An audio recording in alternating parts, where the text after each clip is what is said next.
কোনো এক জঙ্গলে একদল শেয়াল বাস করত। তাদের মধ্যে একটা শেয়াল ছিল খুবই ধূর্ত।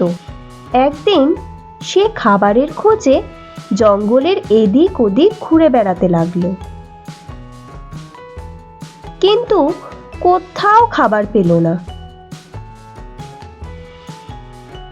অবশেষে কোনো উপায় না দেখে সে জঙ্গল থেকে বেরিয়ে পড়ল এবং সোজা গ্রামের দিকে এগিয়ে যেতে লাগলো। এদিকে গ্রামের একদল কুকুর শিয়ালকে দেখে তাড়া করে। শিয়ালও প্রাণ ভয়ে দৌড়তে থাকে।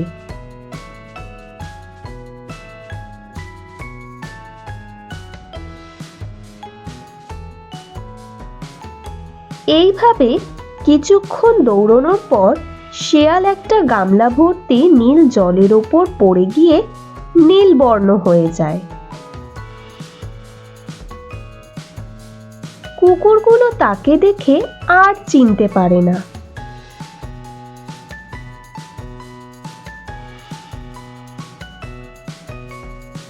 খাবারের আশা ত্যাগ করে শেয়াল আবার জঙ্গলে ফিরে যায়।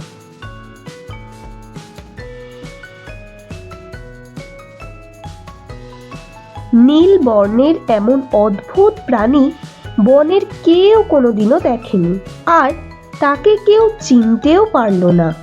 সকলে তাকে দেখে ভয়ে পালাতে লাগলো। এমনকি বাঘ সিংহও তাকে দেখে ভয় পেল।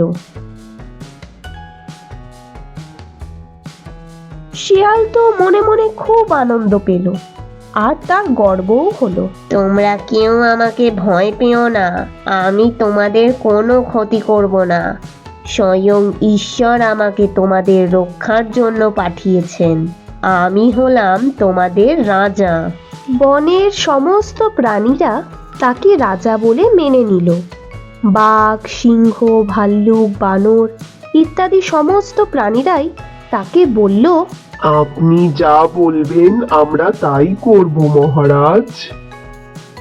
এরপর সমস্ত প্রাণীরা শিয়ালকে শিকার ধরে এনে দেয়, আর সে মহা আনন্দে আহার করে।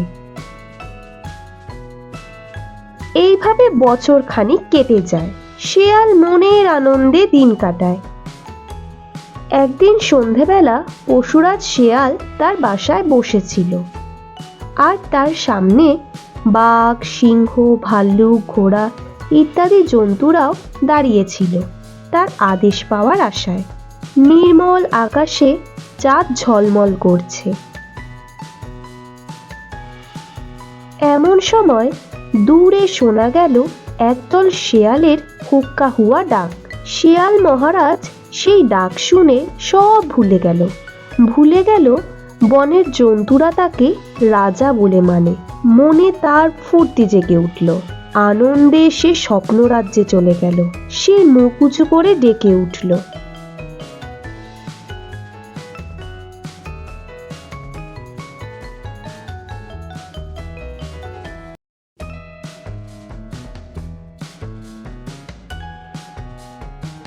মহারাজের এই বিখ্যাত ডাকেই সবাই জেনে গেল যে সে একটা শেয়াল। এটা শুধু যে জন্তুদের লজ্জা তা নয়, এটা সমস্ত জঙ্গলের লজ্জার কথা যে তারা একটা শেয়ালকে জঙ্গলের রাজা বলে মেনে নিয়েছিল।